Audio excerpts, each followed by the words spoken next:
Hey, good morning, everybody, or afternoon, depending upon where in the world you are. Good afternoon. Welcome to our second premiere of season 2 of We Supply America. We have an amazing an amazing company to introduce you to, with amazing leadership and amazing people. And I cannot wait to get going to introduce you to the Robert Weed organization, their vision, their transformation plan, and the noble generation of leadership and all the inspiration and all the leadership. Thank you so much for joining us on this Thursday. As you come in, please, everybody, please let me know that you are here.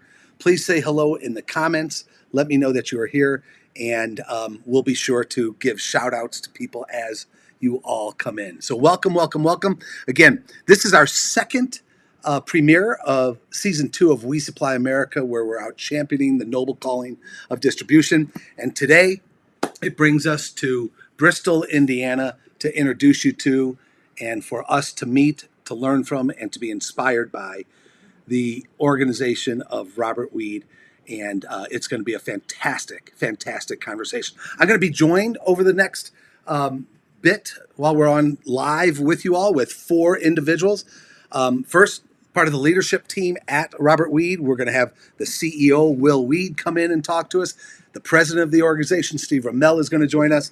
And we're also going to have 2 great individuals within 4 join us. Will Quinn and Evan Slowoski are going to join us as well. So welcome, episode 2, season 2. I'm coming to you live from the 4 Seasons in Santa Fe, New Mexico. And we're going to get started in exactly 2 minutes. So come on in, everybody. Let me know that you're here and say hello. And we're going to get going in exactly 2 minutes. Come on in, everybody.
In a post-pandemic world, leadership is being redefined.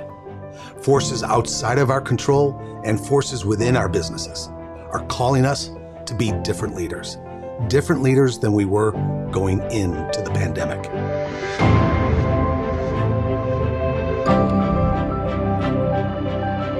Both new and veteran leaders throughout distribution are showing the way forward. These leaders are the noble generation. These leaders we need to meet. This is We Supply America, Season 2.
Hey, everybody, I got to tell you something. As I'm watching that opening trailer again for season 2 of We Supply America, if you saw here, I had a little script as to how I was going to come out of that video, and I put it away because um, I just want to speak from the heart right now.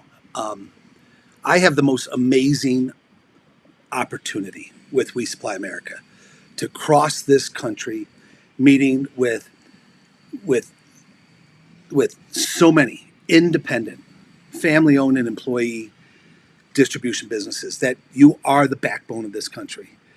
I truly believe down to the core of who I am that our society doesn't function without you. I'm down here at the Four Seasons in Santa Fe, New Mexico, with the board of directors with the National Association of Electrical Distributors. And this morning they're talking about the electrification of our country, and that 85% of the product that's needed to electrify our country comes through their members' door, independent, family owned distribution businesses. And the stories that we have to tell absolutely need to be told because because of the importance of what it is you all do. So thank you. Thank you for what you do. Thank you for being here. You know, those of you who know, this is season 2, where I've had a chance to go from sea to shining sea, meeting with, as I say, independent, family owned distribution businesses. Here are the 27 different businesses that I've had a chance to meet with, talk to, hug the individuals, to actually meet with the individuals on the receiving docks, in the warehouse, with the pickers, with the drivers, with the accounts payable, with the operations team, with the marketing team. And the stories they have to tell is absolutely fantastic and important to be told. 8 of those, you see those on the screen, are the 8 distributors that we're featuring in our 8-part docuseries. And the first one is, of course, as we say, or the first one was last week, First Supply, and today we're going to be meeting Robert Weed. So thank you for being here. I see you all coming in. Let me say hello to those of you coming in real quick, and then we'll get to our guests and we'll set the stage because in exactly 21 minutes, episode 2, Robert Weed, We Supply America, is going to be premiering in exactly 21 minutes. So let me say hello. Tammy from Wisconsin. Hello, hello, hello. Thank you for being here again. Chris, my good friend, great to see you. Ted Stark up in Minneapolis, great to see you. Padre, great to see you. Really appreciate you being here. Yes, I don't know who this is, but yes, good choice here, right? The Four Seasons is definitely a choice. Hey, Macy. Hey, Macy from Bristol, Indiana. We're bringing it home to you today. Hey, here's Bethany Hepler, our VP of Design. Everything we do in this organization goes through her creative genius, and everything you're going to see today goes through her creative genius. So, Bethany, thank you for all you do. Hello, Todd. I was with Bill Mansfield earlier today, so thank you so much for being here. Man, look at everybody coming in. Robert, great to see you. Susan Merlo, great to see you. Nathan, and you guys keep coming in. I really appreciate it. But let's get started, and let's meet 2 of our first guests. And I'd like to begin by first thanking our sponsor, Infor. You know, we could not do We Supply America if it was not for our sponsor, Infor. As I say, last year, We Supply America was nothing but a napkin, an idea on a napkin. And they looked at that napkin and they said, we're all in. And they've been supporting this movement, this platform, telling these stories for the last 2 years. So to the entire Infor team, thank you so very much. And I really encourage you all to reach out to Infor. If you're thinking about digitization, if you're thinking about process improvement, if you're thinking about driving simplification through your distribution business, and to drive transformation and differentiation of your services and continue to build your reputation and relevance in this digital age, I truly encourage you to reach out to the good team at Infor. So with that, let's bring in our first 2 guests, and there's Evan, but then there's Evan and Will. Gentlemen, thank you so much for being here. And Will, you jumped through a lot of hoops to get here. I know on the back end, and looks like you're on a trade show floor. So Will and Evan, would you mind just introducing yourselves and Infor? Will, can I ask you to start?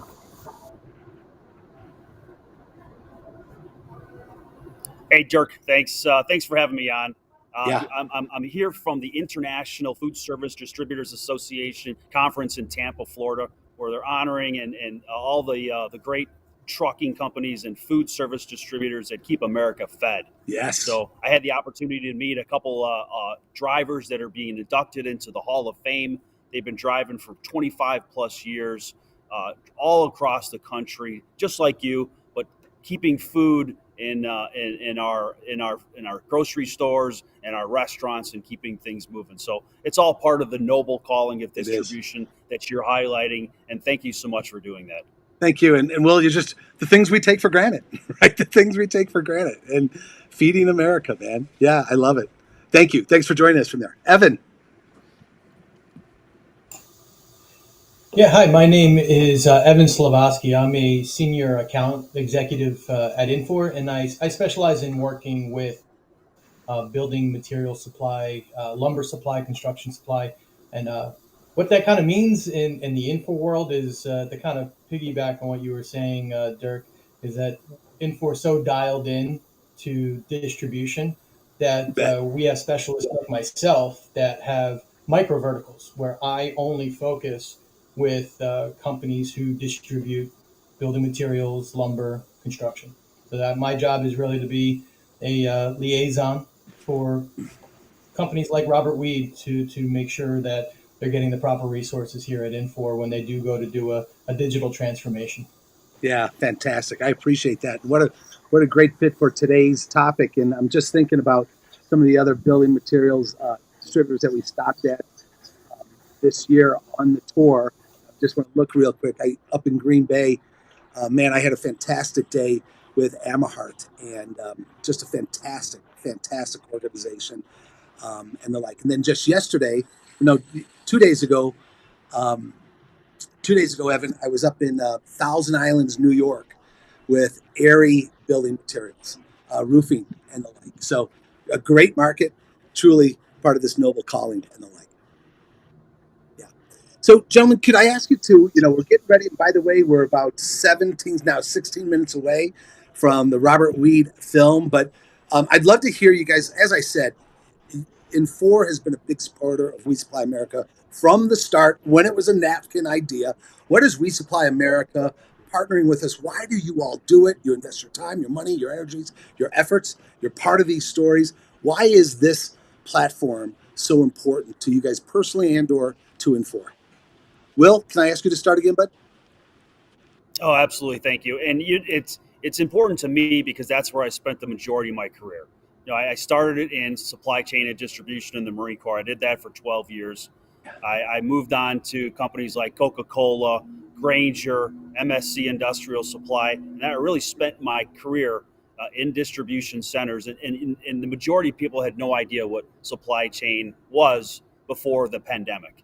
And the pandemic really educated our folks on how things happen and where things come from. Is it, you go to the store for a steak? Was how does they get there? Well, Right? a long process from the cow Man. to the grocery store. And it's important to us at Infor because distribution is a great outlet of ours. We have thousands and thousands of customers in distribution globally that we support, and it's important to us to provide to them industry specific solutions that allow them to help run their businesses more efficiently so they can get the things to the American public that they need to help run this wonderful country. And Yeah. thank you so much for what you do. We're happy to be here. We're honored, man. Thank you. Evan, that was pretty good. You got anything to add to that? Yeah, I mean, and I guess because I worked with you last season, Dirk, and uh, really to me, and the We Supply America campaign, it's kind of, in my head, it's kind of like a Toto from the Wizard of Oz. Well, What okay. I mean by that, like the old school way was, don't worry about how your stuff got there. Your lumber showed up. Your house is going to be built. Don't worry. Don't worry about the man behind the curtain. Yeah. The new way of thinking it is your show is pulling back the curtain and showing the world how everything works, and especially during times during like the pandemic, the world shut down, distribution didn't, it couldn't. Well said. So this gives everybody a platform to really see the great work that these companies are doing, and the noble work that these guys are doing behind the scenes that has always been behind the curtain, and your platform pulls back that curtain for everyone to see. Well, that's super cool, man. I hadn't really heard it said that way before, so I appreciate that, Evan. And Will, I don't know, did he just give me a new nickname of Toto? We'll see if that sticks. Okay, who knows, right? I'm more in favor of calling you a national treasure All right, because I only truly believe that's what you are. because of my gray hair, right? You know how old you have to be a national treasure, right? So, You Exactly how could have old you you are could right have right. now. one. Okay, thank you, thank you. So, guys, we are about 13 minutes from from the second episode, Robert Weed, and I know you guys have had a chance to preview some of this. What excites you about what we're about ready to premiere? Evan, man, you're into this building materials market real tightly. Let me start with you. What excites you about what we're about ready to premiere in about 13 minutes? You know what really got me excited from watching the clips with Will Reed and then watching the episode is the focus on the people. It's the development of the people. It's all right. You maybe you're working on the floor today, but what can we do? Where do you want to be? Where do you want to go? And one as a we like working as partners with our clients, and to have somebody to have that type of mentality, um, it's it's refreshing because a lot of companies have an old school way of thinking, and harder to adopt the new digital age, Okay. whereas it seems as though uh, Will and Steve and Robert Weed company have really invested in their people, whereas It's an amazing story. software yeah, software allows you to just take that to the next level You bet. and constantly being able to educate and advance and be a better organization. You betcha. Grow and develop those people. Evan, I appreciate it, man. I am so excited about what we're about to premiere around that people side. And that's only part of the transformation journey. So super cool. Will, how about yourself? Sure. Well, I don't want to give any away secrets, Right. Thank you. and there's really nothing I could say to describe it that's going to do it any justice Yeah. anyway. But what a couple things I would highlight is it really boils down to people and process, right? Yep. Changing the mindset of how people are viewed. They're not a means to an end. They're people. They're moms and dads and brothers and sisters. They take care of sick relatives. They have lives outside of work, and the more you treat the your people with respect, the more loyal they're going to be. Look out for their future. Where do you want to be? How can we help you move along? What are the things that you want to do? How can we invest in you so that you can do more for your family and for us, right? And then the process is how can we do things more efficiently? How can we automate these mundane tasks to make your job more rewarding? Meaningful. What you do, you think matters, right? Taking out the mundane tasks, the repetitive motion kind of things, making things safer, more efficient, and that's really what is people and process. And everybody's going to enjoy this clip, and so I'm excited to see it again. So am I, man. Thank you so much. And again, really well said. And the story that's coming out of Bristol, Indiana, man. It's truly fantastic. Okay, guys, I've got 10 minutes still. I got to run the premiere. I got to bring Steve and Will in to kind of set the stage. But knowing that I'm going to bring Steve Ramil, the president of Robert Weed, and Will Weed, the CEO of Robert Weed, on, do you got any thoughts of congratulations or anything to Steve and Will before I let you go? Evan? No, I just want to say congratulations to Will and Steve for uh, one. You guys are at 58 years, and you have the goal of being around for 100, and you're doing the right things. You're, in my opinion, somebody who's been in this industry in software and ERP world for 15 years. You are definitely on the path to be a industry leader. So congratulations. Yeah, thanks, Evan. Beautiful. Will? And I would just say thanks so much for allowing Dirk to come in. Thanks for allowing me to be there on site when Dirk and the film crew were there to see your wonderful facility. Just the sign outside, and then to learn that was the signature of the. It's amazing. It's just like what a tribute. So thank you so much. And we look forward to working with you and seeing how we can help you more. Super. Will, Evan, thank you. You guys stick around because after the film and after Will and Steve, I'd love to talk about a couple things, okay? Thanks, guys. Thanks so Sounds much good. for being here. So there you go, you guys.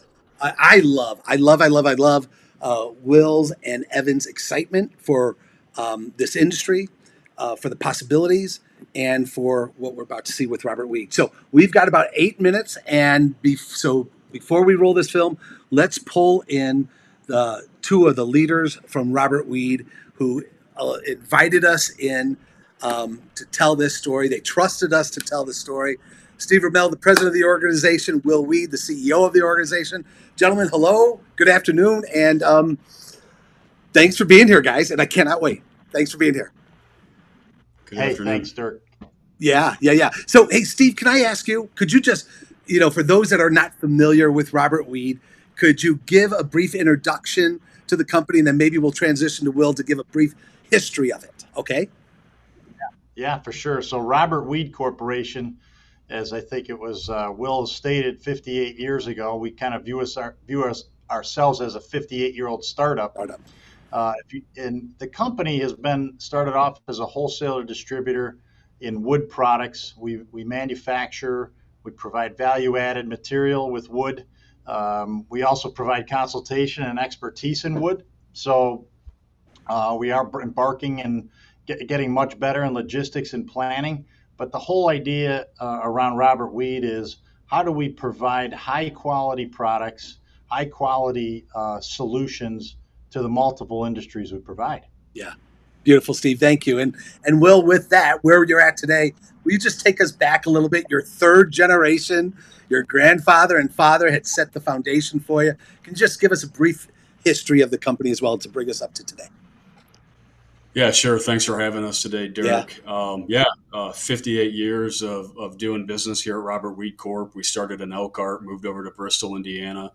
My grandfather started it. He was slinging plywood out of a station wagon, wood-paneled station wagon, ironically, out of Akron, Ohio, and saw this thing happen in Elkhart County, which was RV, manufactured housing, cargo utility trailer, and decided to set up shop. Robert was a very charismatic guy, a lot of respect in our industries that we service, and still loved by many. Passed away in 2007. In comes David Weed, my father. He ran the organization for just about 10 years, very detail-oriented, in the weeds, in the muck, building value-added processes at our organization, value-added products. Then enters me, third generation. I've worked here since I was 14 years old. I've done everything. I'm kind of what I call bulletproof. I've ran the lines. I've driven forklift. I worked in customer service for 2.5 years. I've done it all, and I've grown up with these folks that work at our organization that work with Steve and I. So very proud of who we are, what we are, how we've handled some of the adversity and challenges that we've faced over the last several years, and frankly, for 58 years, and really excited for the next 50. So, Will, thank you. So you mentioned something. I think it's a great segue for where I want to ask. You mentioned you've grown up working side by side with the employees of Robert Weed, right? And you, in 2020, as we'll learn in this film and the like, you all embarked on a transformation, a 3-year, I believe, transformation journey in 2020. Can you share with us the why behind? And then I'll ask Steve to tell us a little bit about the what of this transformation journey. But can you share with us a little bit about why you felt the need to go and transform the organization? Yeah, I look at our team as my friends and my family, right? I've grown up here, worked here since I was 14. I know their kids. I grew up with their kids. So I feel very passionate about ensuring that Robert Weed Corp is here. We're a responsible employer, and we're growing our business so that we'll be relevant and be around for the next 50 years. The market's weird. It's getting stranger. We have a lot of cycles, a lot of amplitude and frequency in terms of these ups and down cycles. Used to have challenges that occurred every 7 years, and it seemed like it was 3 years. Now it's every 18 months. So we had a team that was, I don't think, prepared to take on those challenges and improve our business and improve process and educate and develop and train ourselves and be better. So I knew that a really full-scale overhaul was going to be required to get us to where we needed to be. And really, again, it all boils down to we got to keep these people employed. We employ anywhere from 250 to 400 people. If I can do that at 1,000 people or 2,000 people and do it responsibly and better than anybody else, that'll make me a happy person. So to the listeners, is there anything more noble than what we just heard? Right? Is there anything more noble? Looking at every one of them as families and doing what we have to do in these wild market swings to keep everybody employed, and growing and developing and the like. So, Will, thank you. I mean, you are a shining light in terms of what could be. Now, before I go to Steve, just because the word transformation is thrown out a lot, we have a bonus CEO interview. And one of the things you told me, Will, in that bonus CEO interview is the number of changes in terms of your officers, your management team, and your sales team. Will you just share those numbers? Because when we talk about transformation, I think these numbers are pretty telling. Yeah, I woke up one morning and basically realized I was going to have no officers at the organization. I was 32 years old and was going to be operating with no officers. So we transitioned all three of our officers, about 85% of our leadership team, and all but one of our sales representatives at Robert Reed Corp over an 18-month period.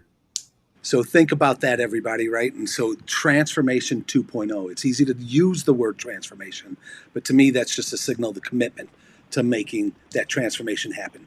Steve, man, you've got a history of execution. You've got a history of leading organizations. And so the what, I think, falls a lot on your shoulders, bud. Yours and everybody else's. Can you give us a... Probably. Go ahead, I'm sorry. Yeah, it's probably a good thing I got broad shoulders, so that's always a positive. So, yeah. Give us a highlight of what, please. Yeah. Yeah, for sure. So the transformation to us is there's some things that are still in place that we still want to maintain, which is customer focused. How do we delight the customer profitably? How do we delight the customer profitably? And that means paying customers, but equally important is how do we give our employees similar or advanced skills, advanced healthcare, advanced education, advanced everything. We want our colleagues to be able to do the things they want to do. So that kind of comes with a little transformation as well. The market has changed. We've never seen COVID. We've never been in an inflationary period in such a long time. How do things change? Well, now we have to incorporate technology. We have to incorporate customer service, which is a clear differentiator in a market like this. How do we serve our customers really well and better than our competitors? At the same time, there's a word called partnership. Yeah. We don't view our suppliers or vendors. We view them as partners. And we try to solve problems together with our supply chain, our suppliers, our financial providers, our customers. We want to infuse them and have them into solving our opportunities together, because that's how we're both going to win. Yeah, you betcha. And it really is. That's what I'm just so amazed at. And I'm learning from you guys every time I talk about this wholesale transformation, right? You're not just transforming the operations or, the warehousing or the supply chain, everything. I think, Steve, when we first started talking, you even used the term leaving no stone unturned. It really is what you're after. Yeah, that's correct, Dirk. Every single square inch of every process, function, technology, communications is completely turned upside down. Cool. The key is to involve our employees in those decision making. This isn't a top-down situation. Yeah. Yeah. Real quick, Steve, because we're up on the time. I got to run this. In terms of this didn't make the film that we're about to show, but you even talked about involving your people. Your floors have a special color that came from a forklift driver or something like that. Is that right? Tell that story. That's correct. Yeah. Yeah. We had a forklift driver come up with, hey, I would like to include our brand in a different way. I'm a very artistic guy, and he proposed to me a solution of black, silver, white, and gray. And here's the price. I'd like to do it, and I'd like to make it a standard in all our facilities. Where do I sign? He about fell out of his forklift chair, and it was done. Yeah. But these are great ideas. These are the culture of Robert Weed. And in this film we're about to show you guys, we're going to hear from Margie Rodino, the chief culture officer. And she I think in this film, she says, any idea I've brought, without question, has been approved, right? So it's to your point, listening to the ideas of the people and bringing it on. So Steve and Will, we could go on and on and on. We're up against the clock. It's time to premiere your film. Will you guys stick around? And then afterwards, can we continue this conversation about what we saw, the story, and enhance it even more? Is that okay, guys? Perfect. Absolutely. Stephen Will, I have to tell you, I'm going to say this while you're on with me. I am so honored. I am so honored to tell your story. And I believe Robert Weed, from this and everything else you're doing, is going to continue to be a shining light of what is possible, the why behind the transformation, and then the execution of it, right? Actually making it happen. So, guys, thank you so very much. And with that, everybody, it is time for our second episode of We Supply America, Season 2, featuring Robert Weed. Here you go, everybody. Enjoy.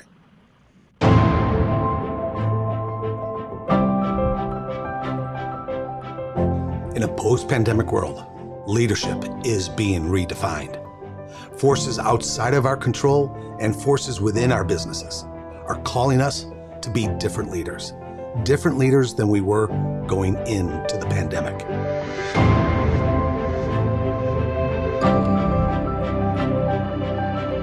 Both new and veteran leaders throughout distribution are showing the way forward. These leaders are the noble generation. These leaders we need to meet. This is We Supply America, Season 2.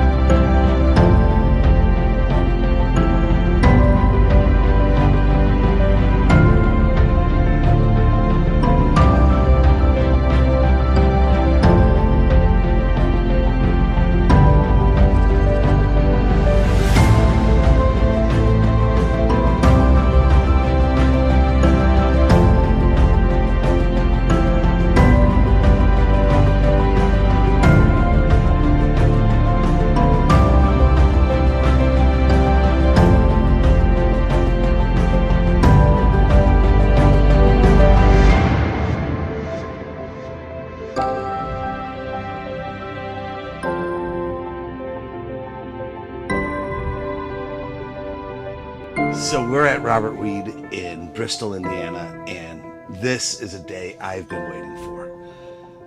In 2020, the leadership team of Robert Weed looked at this 55-year-old company and said it was time for a transformation. And they went to work. And they put together a 3-year transformation plan that they call the Roadmap to the Future. And there are 4 strategic pillars that they are focused on in creating their future, and they're operationalizing it. I'm excited that we get to come in, roll up the sleeves, look under the cover to understand, is transformation in distribution possible? We're going to go see how it's done. Just take a look up there. I love the Robert Weed logo. I do too, and that's actually Robert's signature. Is that right? It is. Okay. Robert Weed, that's his signature.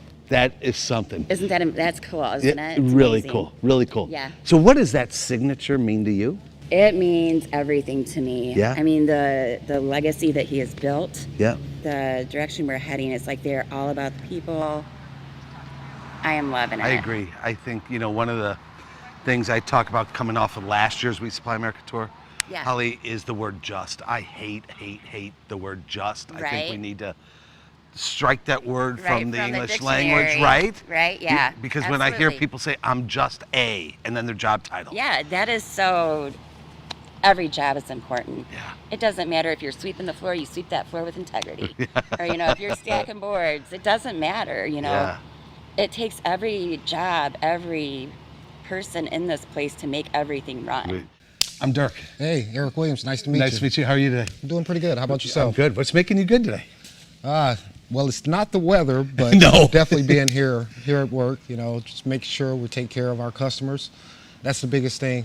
The weather might be bad, but we still got customers to take care of. Yeah. If you had to use one word to sum up your first 2 years and 5 months at Robert Weed, I would say one word is growth. Tell me. I would, for personally for myself, Yeah. I want to continue to grow. I want to continue to be, a value to the company. Yeah. And the direction that the company's moving towards as far as expanding our customer base. Yep. It looks like as if this company is going to continue to grow. So those words just tie in personally and as a company. So I'm just looking at the whole total, the big market here is just growth, personally and as a company. And as this company sees that growth opportunity, that provides more opportunity for you to grow as well. Is that right? Absolutely. Tell me. Our HR department here is trying to build a culture here where we're giving all the employees an opportunity to continue to grow.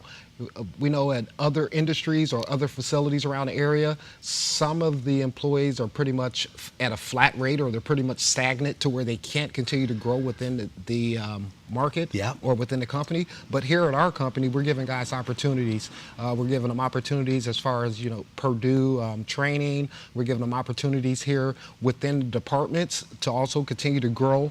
As far as what jobs they're actually performing. Yeah. So it's growth inside the company and also the outside companies that we're bringing in to help the guys develop more skills. For the training and the life, is that right? The training, yes. Yeah. We're having life coaches here, to try to help employees with their own personal growth and also if they have, issues or problems that, they really don't want to talk about, but they have someone here at Robert Weed. To have that. It's beautiful. Yeah, absolutely. Like I said, I've been here for 2 years. I've gotten the best opportunities within 2 years than I've had in my whole career. Yeah. So, Eric, I appreciate it, buddy. Hey, I really appreciate it. Thank you. Thank you so very much. Thanks a lot. Great insight. I love the passion I see here. I love the commitment to growth as you talk about. Yes. For the company, but then you personally and everybody else. It's awesome to see. It's a wonderful company to work for. Yeah. I'll tell you that. All right, this is really cool. We are coming into, I believe, an American Legion hall that is right next to Robert Weed.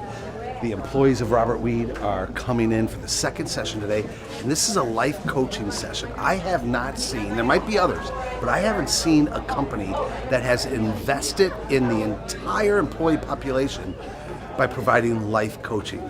So let's go find out what they're doing here at Robert Weed to help every individual. Doesn't matter role, doesn't matter title, doesn't matter tenure, to help every individual grow and fulfill their potential and seize opportunities that the company has for them. This is going to be cool.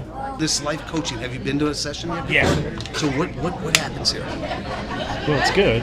Yeah? I mean, it's wellness. I used to study that, bringing wellness into a company. Yeah. It's huge. It is huge. Back in the old days, you get on workman's comp. They'd wear employees down, not think about it, and then people get hurt. And then what do they do? Now they're on workman's comp or they're off.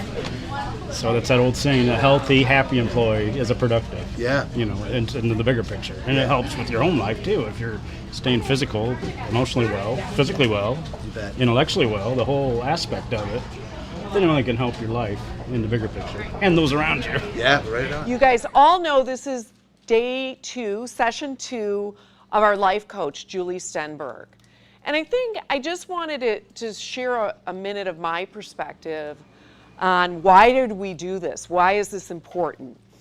You guys have all been a part of the town halls for those of you who have been here. And this year we are really working on our well-being. And what we've learned over the last several months is that well-being is about how you're managing your stress, how you're managing your life. COVID hit all of us really hard. It's been a long couple of years. Lots of changes and things that I don't think will ever go back to what we think is normal. So we felt it was really important to help in every way that we could. This is a very unusual offering to have a life coach come in, but we thought it might help with your everyday things that you're doing, the things that matter to you most. So this wasn't necessarily about, hey, how can we professionally develop you? This is really all about you guys. It's been a while since we have really clarified what our core values are. And if deep inside a human being, they have not identified what is really important and has significance to you, it's hard to make decisions in your life that reflect and align with your values. This is who I am. Here, Gigi. yeah. Right? Who are those from? These are from my granddaughter. Oh, man. Being grateful. That, you know? yeah. Learning about gratitude. We talk a lot about gratitude. I believe, our strategy has to be about gratitude here. Yeah. Thankful, like what you're talking about, thankful for our history, thankful for, 55 years is a long time. Yeah. So can we sit down Sure. and just dive into this transformation that you all are intentionally and strategically driving forward with? Sure, Let's talk about it. absolutely. Okay, go ahead. Good. Yeah, thank you. Thank you. I looked in here real quick, and so well-being is part of your strategy. Is that right? So well-being is all about your physical, social, mental, financial well-being. So really building a culture around what it takes for you to come here and feel good about the work that you're doing and the contributions that you're making, and that you go home and you have a life outside of here. All right. So well-being, we've heard over the years so many different, sayings around, balance, work-life balance, right? All of that is important, but what are you doing? To your point, what is the actual strategy? Not just on, everybody thinks, it's all these physical things, but when you do a health risk assessment, you hear a lot about employees' mental well-being. Yes. How stressed are they? What are those drivers? So Did you do this before or after COVID? Or during we did COVID? it in the middle. In the middle. We did it in the fall of 2021. Because I'm thinking about the mental well-being and how that impacts. Correct. Yeah. So exactly. It's real easy to see somebody with a broken arm. It's not as easy to see somebody with a broken heart, right? You bet. And so that's how we brought the life coach in. We held a session with all of our first line supervisors. They're the ones directing the change. Yeah. They're the ones helping to implement. So that's where we've gotten a huge part of the actual transformation has really come from them. The first line supervisor. Is it business driven? Because somebody who's taking care of their well-being is more productive? Or is it about the person that we want to help the person? This is, for us, this is all about the person. It's not about the business. Yeah. Everything that Will stands for, this, his involvement in philanthropic things, it's all about this environment. That's why I'm here. You said dream job earlier. It is the dream job. Yeah. If you want to be in a place that's ethical, respectful, the highest degree of integrity, Stephen will support the initiatives. There has been nothing that they have said no to. Nothing. Nothing that they haven't funded. When it comes to our employees, if I say, this is what we need to do, done. And for me, I'm one of those people that has 38 years of experience and likes to go, you don't change your salary structure more than once in a year. Okay. We've done it twice, and I'm probably looking at a third one, right? Yeah. Because that's where we're at. Yeah. We got to meet the people where they are. So what does that mean, meet the people where they're at? When you look at the fact that there's fewer individuals in the workforce now, right? You can talk about the Great Resignation, you can talk about the Big Regret, you can talk about all these, interesting little titles that, everybody's given these. But in the reality of it all is less people want to work the way that our baby boomers worked. Fewer people want to work in the environments of my whole life is this job. Interesting. There's fewer people who want to work in the way that our society has structured work. That's exactly right. At the center of all of these decisions, at the shift of how leadership is being asked to pivot is the human being. A lot of what you're describing is really service. It's really providing, looking at your role as a leader as I'm here to develop you in so many different ways, whether it's helping you personally, professionally, whatever, so helping our society, helping our economy, and it doesn't have to be just because we're a profit right? That this is about making a profit. Yeah. It doesn't have to be that way. We've completely turned the pyramid upside down. Yeah. We no longer have to raise to the CEO or the president. We empower the people to make the decisions through money, education, collaboration. Yeah. Margie used the word rally. Yep. To rally around where we're going, where we're taking this organization. And that's exciting as hell to me. Yeah. What is the number one lesson you would say from either as a basketball player on a team and or as a referee of the game? What are the 1, 2, or 3 lessons that you say apply to leading, being one of the leaders at Robert Weed? You have to figure out how you're a team member. Okay. You have to figure out what your role is and how you contribute to the game. Yeah. Not detract from the game so that you're so individual or your ego is so strong that you start extracting all that energy out. Yeah. You can't do it. Yeah. You have to be part of the team. The second thing is communications. In refereeing, when I blow that whistle, something's going to happen. Okay, right. 10,000 fans are going to look at you and say, Right. I'm going to hate 50% loves you and 50% hates you, right on the spot. So how do you have the confidence as a leader to blow the whistle, make a call that might be unpopular, or popular, but and own go. it. And own it. And go. Yeah. So let's talk about transformation, okay? And I know that at Robert Weed, you are all laser focused on a transformational journey. So can you first tell me, Steve, what was the inflection point? What was the catalyst? That moment that you all said, you know, we've got to honor the past, but we need to become something different. Yeah. I think it was understanding the vision of the company and where the CEO wanted to go. Okay. Number 2 was, wow, let me look at the operations of it. Okay. And say, there's a lot of improvement, continuous improvement, financial improvement, and customer satisfaction improvement. Okay. And most importantly, our employees would walk around with their shoulders forward in slouch position. How do you stand up straight? How do you feel good about working here? What are those keys to motivate? Because if we don't have motivation in our colleagues, you can't delight the customer. Right. We are recognizing our colleagues for who they are, not what we want them to be. Yeah. Those days are done. Over. Yeah. So Super cool. Major game changer. When you're looking at taking a business from $1 million a year or whatever it is currently into the $1 billion business range, there has to be a solid infrastructure in place. Yeah. Boy, there has to be a plan. There has to be an investment to make it all happen. And we've been really blessed here. Yeah, the leadership team at Robert Weed, they really understand that.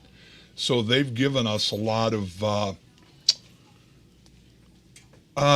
finances and room for growth. They're understanding that we need to do it. So they're 100% supportive. So it's been a lot of fun doing it. A lot of fun. Yeah. So what does it mean to you to work for an organization with a leadership team that is so laser focused on the future and not just talking about the future, but they have crafted the vision, put together the strategy to make that vision a reality, and are working every day at the initiatives to make it happen? And they've even went a step farther. They're hiring the right people and putting them in the right places in order to make it happen, because otherwise it slows the whole process down. Yeah. And I've been here almost 2 years now. Okay.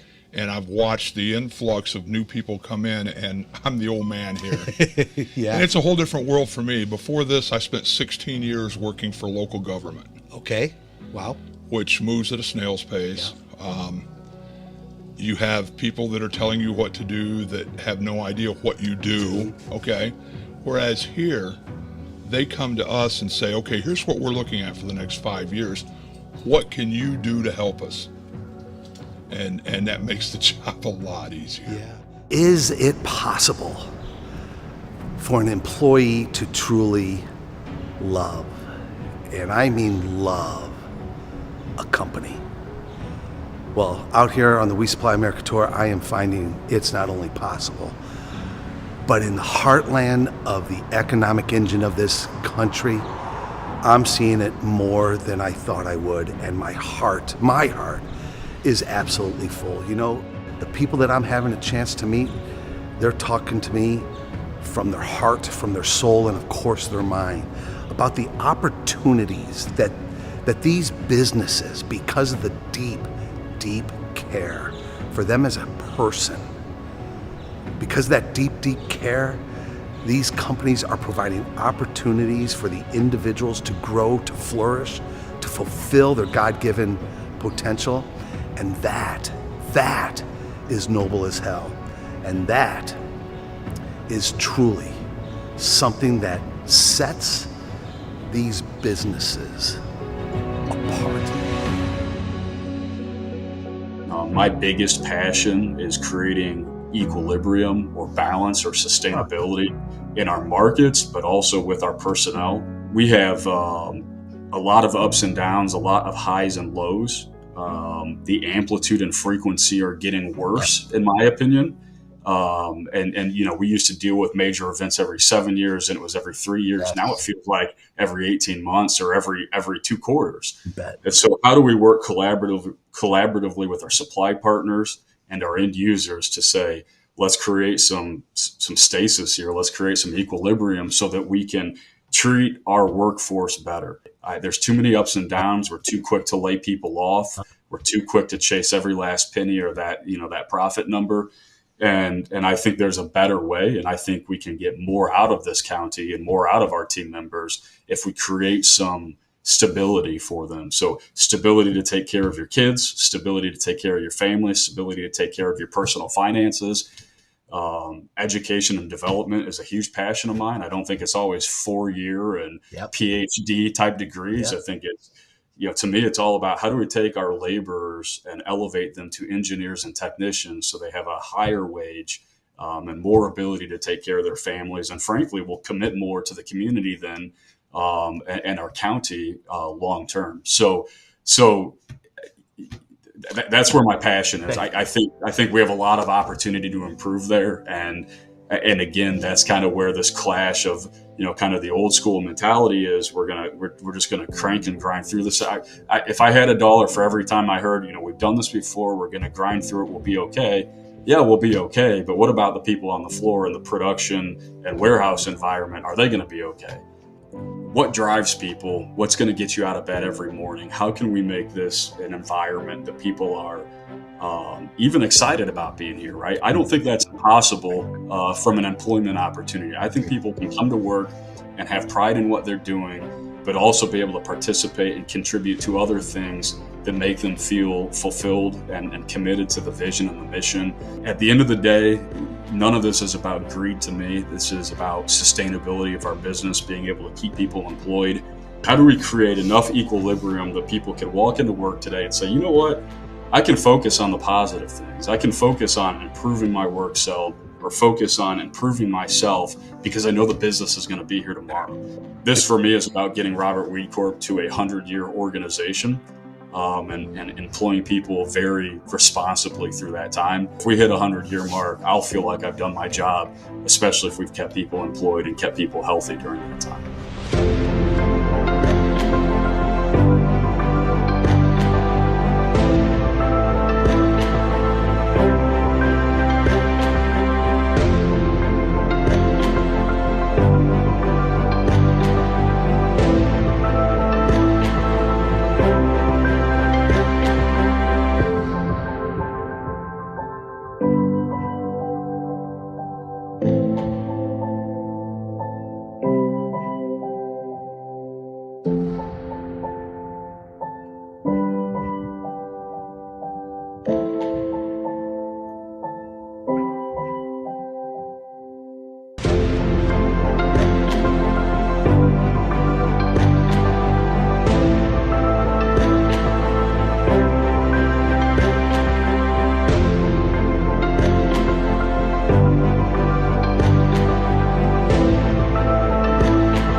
So there you have it, episode number 2 of We Supply America, the transformation of Robert Weed. And there's so much to unpack, so much to learn from. And there's so much more in the interview that I have that you can also see on the website. I'll show you in a bit with Will, about an hour of 10 minutes long, and that really describes that transformation. So, Kristen, I love what you said, everybody. Take a look at what Kristen just put up. She said, love this.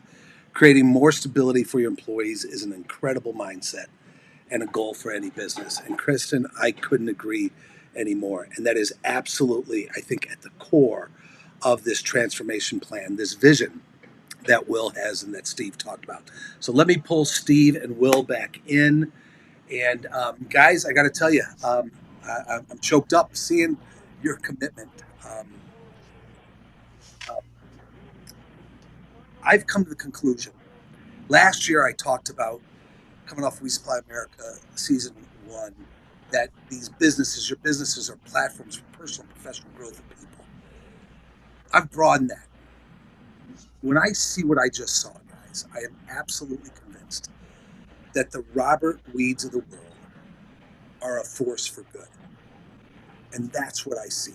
And that force for good just happens to be a distribution/manufacturing business in Bristol, Indiana. But you're absolutely a force for good. From the bottom of my heart, thank you for what you do. Thanks for sharing your story. Steve, Will, can I ask you to comment just what did you see, your feelings of what we captured? We couldn't tell the whole story, and I feel inadequate for that. I apologize. There's so much more to it, but I'd love your thinking relative to what you just saw. Steve, can I ask you to start, bud? Yeah, for sure. I think my takeaways are you did capture the essence of Robert Weed and the culture. Yep. You absolutely captured the foundation of who we are, and we will continue to build on that, on top of that foundation. So I think people have to understand that yeah, revenue is important, but so are your employees. They're more important than your revenue line item. They're going to contribute the most. They're going to be the happiest. They're going to make the environment a great place to work. Super important. Super important. Steve, thank you. Will, how about yourself, bud?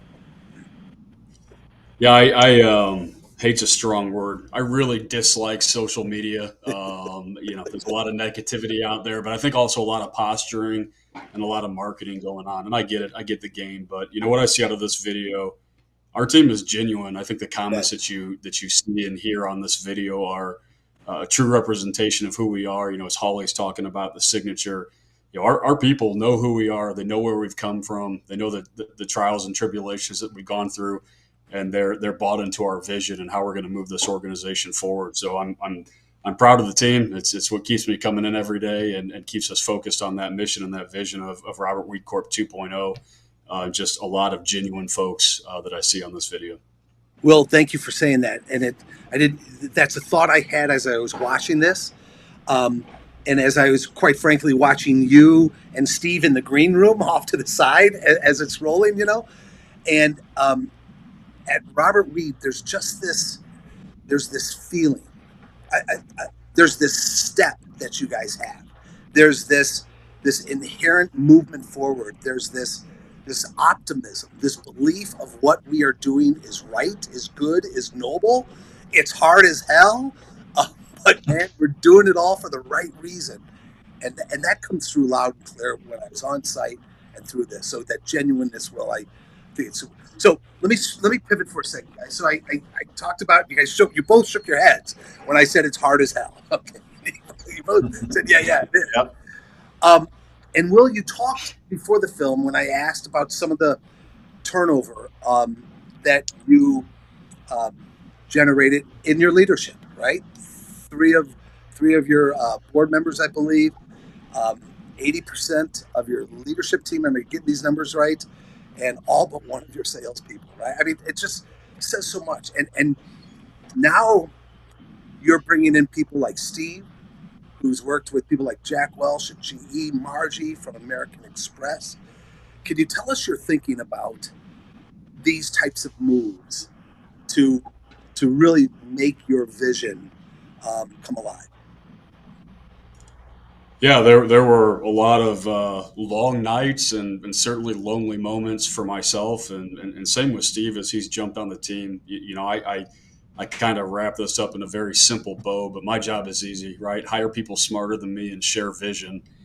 And where does that come from?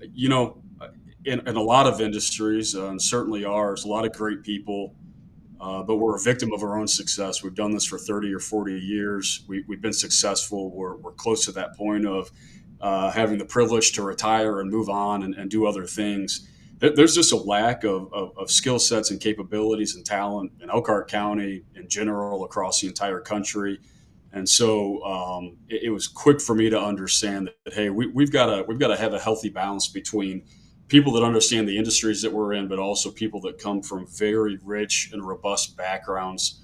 We're a lot of entrepreneurs that had family businesses. There's been a lot of consolidation and acquisition in Elkhart County, and we find ourselves working in kind of this publicly traded world or this publicly traded mindset. But that's a different skill set than an entrepreneur. That's a skill set like Steve, where you come from GE Capital, American Express, Waste Management. We need people that have been to the city and seen the lights and have that expertise, background, and experience. I could not have gone through the transformation we went through in 18. I wouldn't have gone through it without having a really good team by my side and good people that I could count on and trust and rely on. And frankly, those people had to have some of those experiences under their belts as well. So it was kind of driven out of necessity, but also this vision of, if we're going to truly be great, let's hire the best people out there. Boy, I love it. Thank you. Hey, I'm going to pivot just for a second. Steve, I got to ask this question. What's it like working with Will Weed? Not a hard question. That's a great question. So I will say, really easy to work with Will. He's got an incredible vision. He has patience for implementation and execution. He and I are super involved in planning scenarios, pros, cons, constant dialogue, super important. But I think the key is, the number one thing, which Will alluded to, is trust. Yeah. I could be in California, Will could be in New York. We're probably saying the same thing. Yeah. Because we trust each other that we're going to continue progressing forward and moving forward with our vision and objectives. We have equal opportunity or equal thoughts on how to service a customer, how to be a partner, think of very tough solutions to maybe some very tough problems. Yeah. And it's not a one-way street. Yeah. One more question.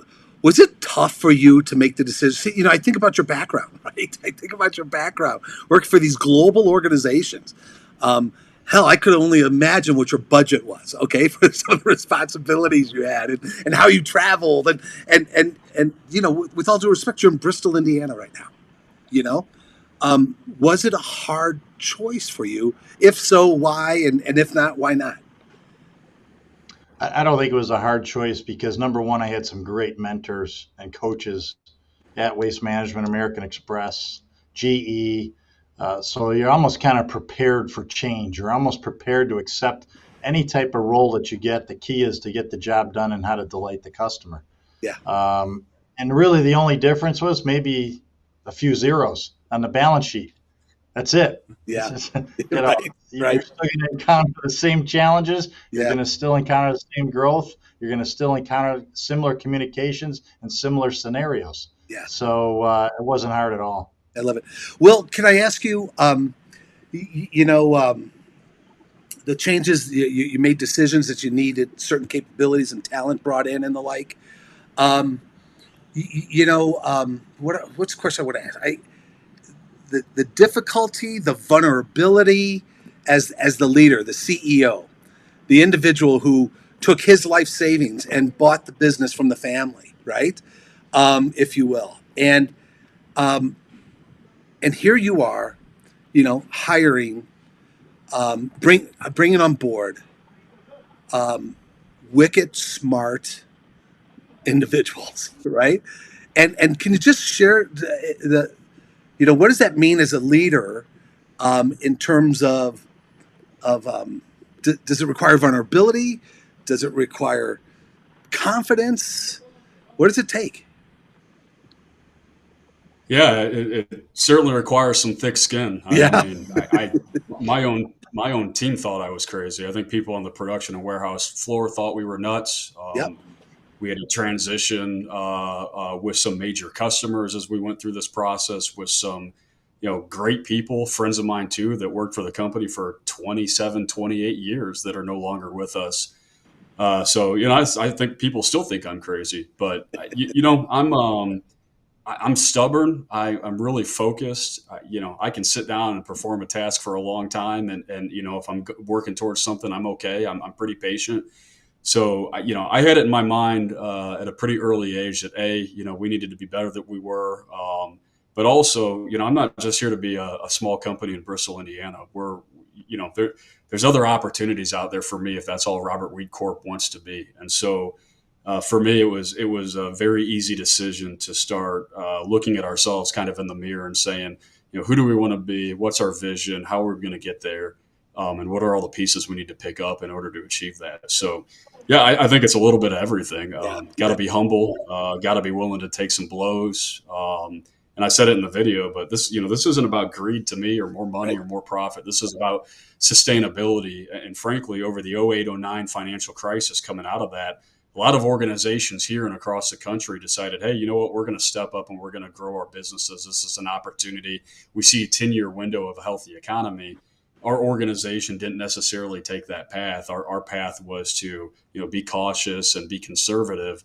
And so, a fire underneath me, right? I watched a lot of people grow around us, and I want our organization to be growing. So simple decision, but certainly not easy to execute. You betcha. Thanks, Will. I appreciate it. Thanks. Steve, going back to some of your background, some of your history, right? The GEs, the waste management, and the like, and now you're part of the leadership of this independent, family-owned distributor. I'd be curious. You've seen both sides, right? What role do you see? What value do you see that these Robert Weeds of the world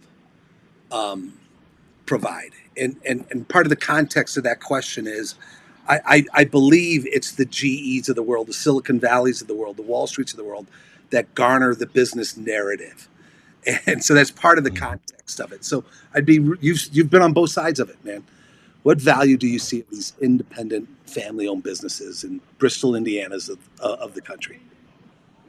Yeah, I think it's a lot of innovation. I think it's a lot of creativity. Some of it has to do with survival, some of it doesn't. But I think it's important that this innovation, creativity still happens, but it also becomes the glue to move product. It becomes the glue to take the big box down to the small consumer in the middle of America.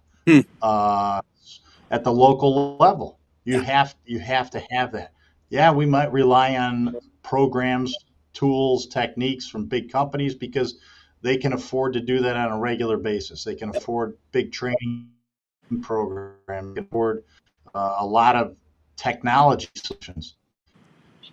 Can the small middle market do that? Not necessarily, Right. But that's okay because we want to take the best practices and implement them. And we think every background that I've had with GE Waste Management and Amex, Apollo, and say, yep, I did take best practices out of there. That's okay, and I think that's why they trained me to do that. Done right. I love it, guys. We're coming up on the clock, and just thank you so much for it all. Last question. I think a number of times you talked about about your desire to do it right, your desire not just to be what we were, in Bristol, Indiana. You've got a larger ambition, and that's absolutely clear. I'd love any words of wisdom that you have for those of us watching about this ambition that you have to quote unquote go for it, and what are the lessons there? As a listener, what should I take away from the ambition to go for it, to take the risk and do the right things and do the hard work that we see so clearly at Robert Weed? Any thoughts, Steve? I'll start with you, bud. Perfect. I think as a leader, you have to have an open mind, and there's people that are going to support you. You may not see them in front of you. They may not be your customer. The keys are to listen to three things. Listen to the market. Watch what the market is doing. Some of it's rhetoric, but you can get some data and facts on it. The other key is listen to your customers. They're going to tell you how they would like to see it. I wish I had this, or you know what, you're doing a great job. Third thing is, most importantly, listen to your employees. They know exactly what's going on in the market. They know exactly what's going on with the customer and the products and services you produce. They know a lot of things. So don't be afraid to just listen. 2 ears, one mouth. 2 ears, one mouth. Yeah, and that goes so much against. I used to talk about, the history of some of these businesses had been the history. Is, hey, come on in, come to work for us for 30 years. Just do the job you signed up to do. Put your 30 years in, and then we'll listen to your ideas. But you got to learn the business. But I hear you saying, man, listen. I love it. Thank you. Will, this go for it. This ambition. Your thoughts? Yeah, we found a lot of hidden gems over the last 3 years and over COVID. So I'm happy for our team and proud for that too. So listen to your employees for sure. I hate to answer this because I'm nowhere close to achieving the audacious goals that I have out there. But for me, go for it, right? Stop worrying about what the market's saying or what people are going to say about you or what they're going to think about you. Save that for when you get home at the end of the night and you're falling asleep or whatever that may be. But for me, I'd rather die trying than sit here and not be ambitious and not go for our goals. So that's exactly what we did, and we're not stopping anytime soon. I know you're not, guys. Steve and Will, what an amazing story. Amazing what you're doing. Bottom of my heart, thanks for opening up yourselves, your business, your story to us. We're proud to have had the opportunity to tell a portion of that. And we're going to keep telling that story. And real quick, one thing I do everywhere I go now, I tell the story about there's this business in Bristol, Indiana, that's hired a life coach for every single employee. Who does that? And everybody says, what? So we're telling your story wide, guys. And out of my heart, thank you. And thanks for the nobleness of what you guys do. Thanks. Thank you. Thank you, Dirk. Okay, you guys be well, okay? Thanks so very much. Yeah, Easy. thanks. So there you have it, you guys. Just fantastic, isn't it? So much more there. And you can even go to the Robert Weed website, and their vision is right there. Their transformation plan is right there on the website. So you can see everything, and we're going to have a little bit more conversation with Evan and Will within 4 here in just a second. But I do want to draw your attention to WeSupplyAmerica.net. Everything that you're seeing is here at WeSupplyAmerica.net. You go up to the featured films area and you see season 1, season 2. Go ahead and click season 2, and then that'll bring you to last week's and then this week's We Supply America film with Robert Weed. So it's all there for you. You can start watching this on demand and sharing it everywhere. All right. So, but what I'd love to do is I'd also now love to bring back Will and Evan back into the conversation. Gentlemen, thanks for hanging in there. Wow. I just love this story. What's going through? Can I ask you guys what's going through your mind? The film, listening to my conversation there with Will and Steve. What's going through your mind, Evan? I'd love to hear your thoughts. Yeah, a lot of thoughts. So I mean, from the conversation you just had with Will and Steve at the end there, it also ties back to the hour-long interview you had with Steve. Sorry, with Will. Will, yeah. It all boils down to doing the hard work, and I'm emphasizing the hard work. You see very frequently that companies easily could just coast on the way they've been doing things for the last 50 years. Yeah. But if they want to be be an industry leader, they have to do what's hard, what's different, and not everybody wants to do that. And Steve and Will seem to have taken that head on and have done the hard work, especially in our world. Listen, nobody ever wakes up on a Monday and say, "Hey, I want to do an ERP project." That's hard. Nobody wants to do that.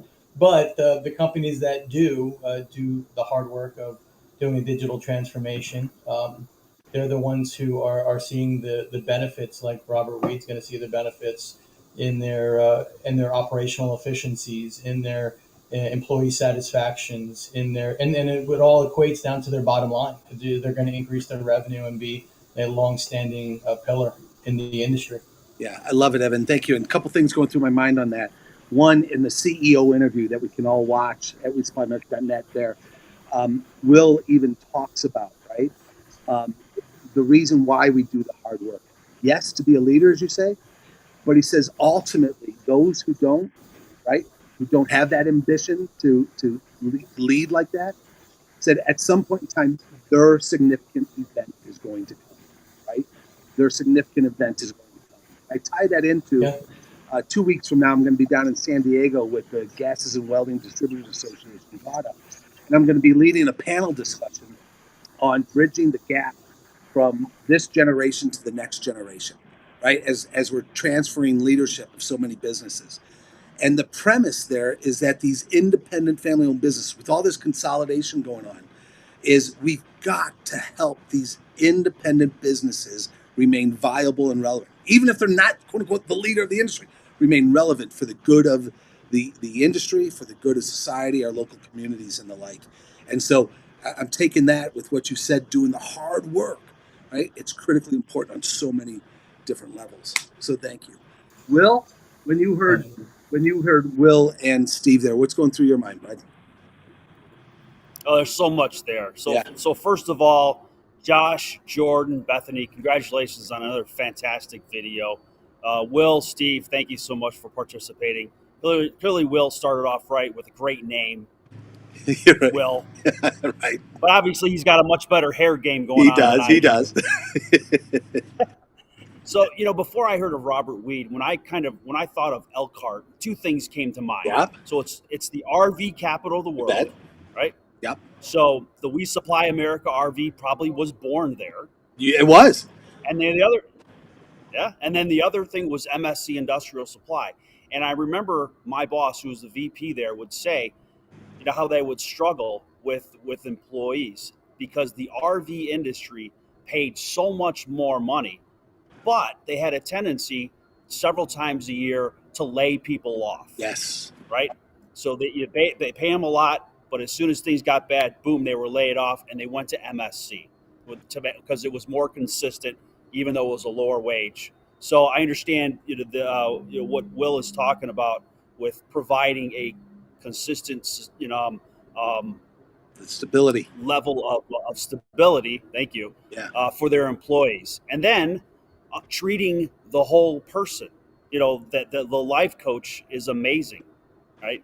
Not how do I take care of you as an employee? How do I take care of you as a person? How do I help you with your family issues? Because the old adage of take care of your employees and they'll take care of your customers. Yeah. It's absolutely true. Without question. And let's build upon that, all right? It's a great segue, Will. I appreciate it. I pulled out a clip from this CEO interview that I had with Will, and he talks here about what you're just talking about, the importance of treating our workforce in the way you just described. Let's listen to that, and then I'll ask the two of you to comment on this, okay? Here you go.